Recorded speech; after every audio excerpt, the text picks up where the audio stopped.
Let me ask you something.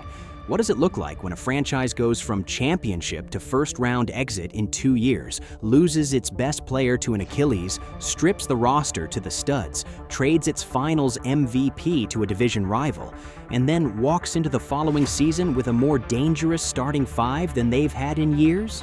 Because that's exactly what's happening in Boston right now. Jayson Tatum, fully healthy, 28 years old, 12 months removed from one of the most grueling Achilles recoveries in league history, ready to run this thing from tip to buzzer for the first time in 2 seasons. Paul George, 9-time All-Star, still shooting 39% from 3, fresh off a playoff performance that turned a series completely upside down. And Mitchell Robinson, NBA champion, the 5th best offensive rebounder in the entire league last season, walking out of Madison Square Garden and straight into the most storied building in basketball. That's the roster. That's who shows up at TD Garden this fall. The whole league spent the summer writing Boston's eulogy.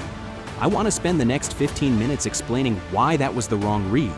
Because when you dig into what Brad Stevens actually built here, and what a full year of Jayson Tatum at the center of it does to the math, the picture looks completely different from the one everyone is drawing.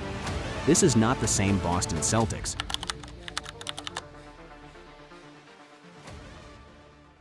Before we get into what's new, you need about 30 seconds of context. The Celtics won it all in 2024. Tatum tore his Achilles in the playoffs the following year. They stripped the roster to get under the luxury tax, went 56-26 without him anyway. Jaylen Brown carried that whole season at a career-high 28.7 points a night, which was genuinely remarkable. Blew a 3-1 lead in the first round with Tatum coming back, and then traded Brown to Philadelphia this summer for George and picks. Now forget about it, because none of that is what this video is about. What this video is about is what's standing on the other side of all of it. Jayson Tatum, 28 years old. He tore his Achilles in May of 2025 and was back on a basketball court in 10 months, one of the fastest recoveries at his level the league has ever seen. The same specialist who repaired Kevin Durant's Achilles handled his surgery. He attacked rehab 6 days a week.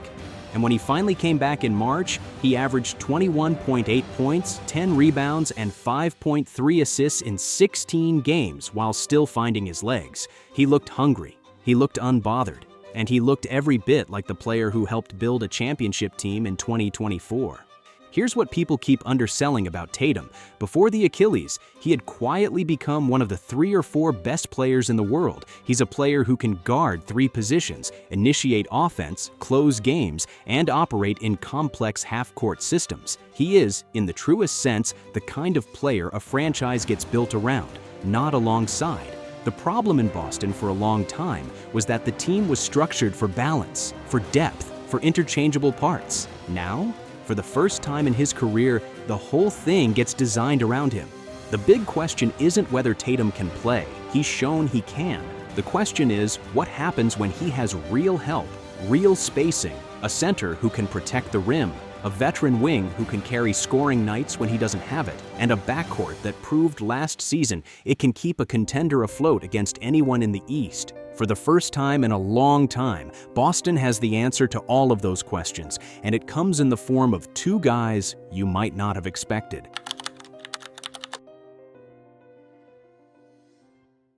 I know how this looks. Paul George is 36. He's played 341 of 554 possible games over the last 7 seasons. His knees have been the subject of more medical conversations than actual basketball ones. And the Celtics gave up Jaylen Brown, a finals MVP, a 5-time All-Star in his absolute prime, to get him. Here's what you need to actually look at before you decide this was a disaster. In the 2026 playoff series against Boston, Paul George was one of the primary reasons Philadelphia came all the way back from 3-1. He shot 22 of 40 from 3. 49%. He scored 19 in Game 2, played 43 minutes, and was a force. Even in the Game 7 win without Brown on the floor, he scored 13 and did the little things that winning teams need. The numbers say the Celtics were terrified of him in that series, and for good reason. Now, can he replicate 49% from 3 over a full regular season? No. He shot 39% from 3 in 37 regular season games with the Sixers, which is still elite. But you know what Paul George does almost every night, even at 36, even with the injury history? He plays winning basketball. He finds the right shot. He moves without the ball. He guards at a level most wings his age can't. He doesn't need high usage to be effective, which matters enormously next to Tatum. In his best year with the Clippers, age 33, 2023 to 2024, he averaged 22.6 points on 41.3% from three. He was an all-NBA caliber player at 33. The Celtics aren't asking him to be that. They're asking him to be what he was in those 7 playoff games against them. A two-way wing who can get to his spots, hit open threes, defend the other team's best perimeter scorer, and give Tatum someone who makes winning decisions at 36 years old. There is also the contract reality. George's salary in 2026 to 27 is $57.7 million with a player option for the year after. That's a lot, but Boston got 2 first-round picks back in that deal, including an unprotected 2031 Philly first, and shed a $57 million a year contract in Brown that was about to complicate everything in the Tatum years. This wasn't just a basketball move. It was a franchise architecture move, and when you look at it through that lens, it starts making a lot more sense.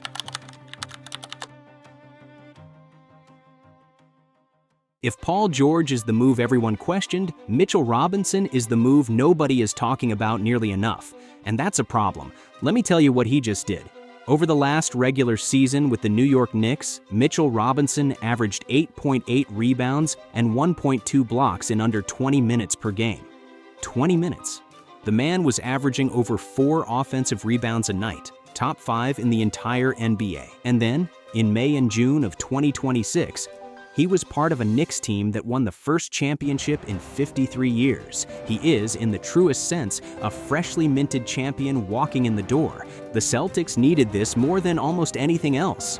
Think about what happened in that first-round series against the 76ers. Joel Embiid, even returning from an appendectomy, had his way in the paint in the final 3 games. Neemias Queta, who had a genuinely great regular season starting 75 games, couldn't handle Embiid alone. And there was nothing behind him.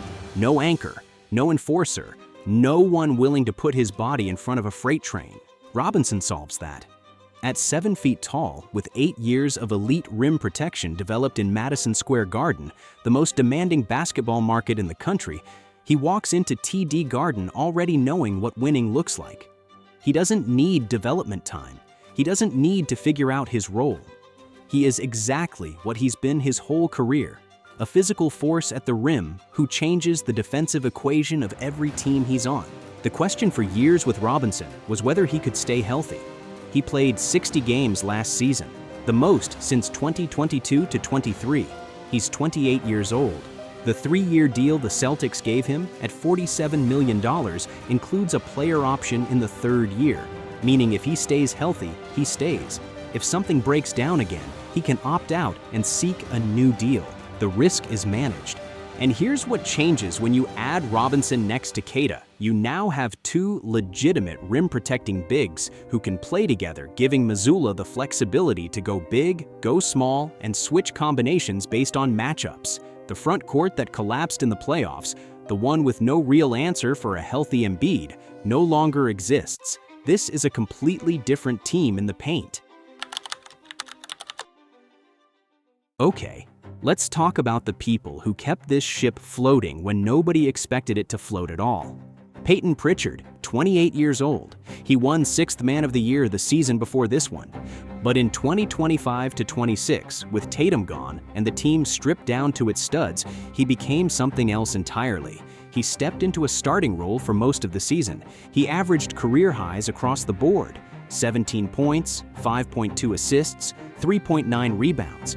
In the 3-1 series lead against the 76ers, it was Pritchard who dropped 32 points in that dominant Game 4 win, becoming only the 3rd Celtic ever to score 32 in a playoff game off the bench. He is the engine of this offense when Tatum needs a rest or gets into foul trouble. And now, instead of being asked to close games himself, he gets to operate next to a healthy Tatum and a serviceable Paul George. His job gets easier. His efficiency should go up, and the Celtics' depth gets dramatically better. Derek White is a different story. He was named to the all-defensive first team last season, well-deserved, but his shooting fell off a cliff, from 38.7% from three over the previous 3 seasons down to 32.7%. He struggled badly in the playoffs. In the first 6 games against the 76ers, he averaged 8.7 points on poor shooting before a big Game 7 performance that came too late. Here's the thing about Derek White. Even when he's not hitting threes, he's one of the best defenders in the NBA. He moves his feet, he takes charges, he deflects passes, and he doesn't make mistakes. If his three-point shooting comes back closer to his career norms, and there's every reason to think it should with a full healthy offseason and less pressure, this team's floor goes way up. And if it doesn't, he's still a net positive every single night he's on the floor. Mike Conley is 38 years old and entering his 20th NBA season. He's here on the veteran minimum. Low turnover rate, high basketball IQ, still defends.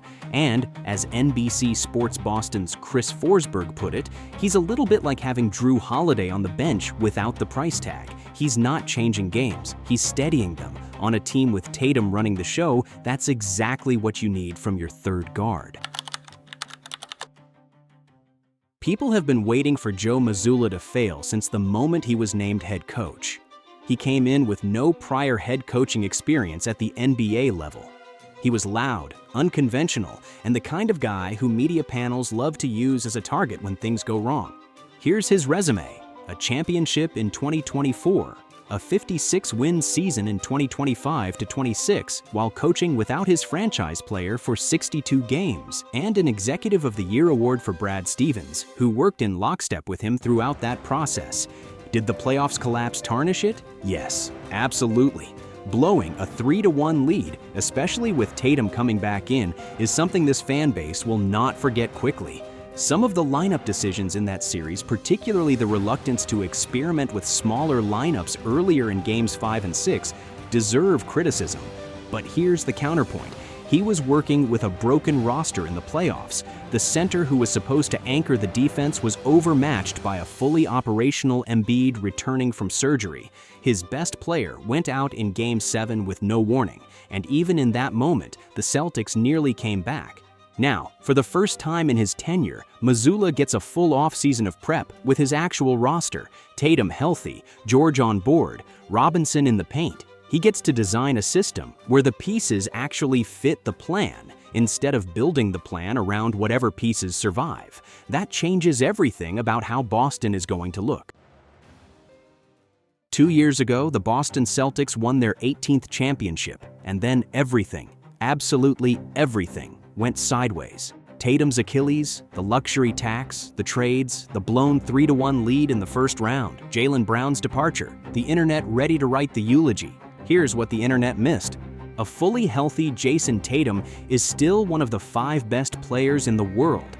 And for the first time since the Achilles, he gets to walk into opening night without a timeline hanging over his head.